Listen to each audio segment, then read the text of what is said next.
老师们，好，其实预告一下，明年啊有海边的孩子演唱会，每年都会办这个演唱会，用演唱会的收入去带部落小朋友在寒暑假的时间从事一些文化技能的训练活动。这个文化是要靠时间哦，部落的小朋友，我今年已经带了第5年，迈向第6年了。海边孩子也唱了5年了。不知道你们知道这个演唱会？谢谢你们都是股东。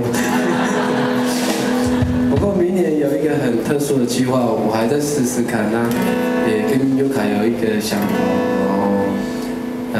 希望可以做一个实验，因为我想要办阿美斯音乐节嘛。你们知道我这个梦想吗？就是那个音乐节的全部的人都是部落的人，然后从流行的到古老的这样都有。流行的当然就是我嘛，然后古老的就可能阿公阿嬷或是妈妈妇女们这样。因为大家都很想要看原住民的丰年祭，那我觉得丰年祭不是商品，不应该被观光化，它是我们文化的基础。就像大家过年吃年夜饭，你不会邀请一大堆游览车的人来你家吃年夜饭吧？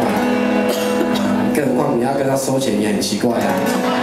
所以这个是文化的根啊，然后围炉是一个精神啊，丰年祭其实也是一个精神我觉得这个事情不应该被所谓的观光化。当然我知道很多人很好奇原住民的音乐，所以在这个之外，如果我还有能力的话，想要做一个音乐季音乐节的形式跟大家分享这首歌可能大家都有听过我就是那个很流行的那一个来唱，来自你们听过的奥运的主题曲，也是公益的阿公曾经唱过的《欢乐19歌》，献给各位。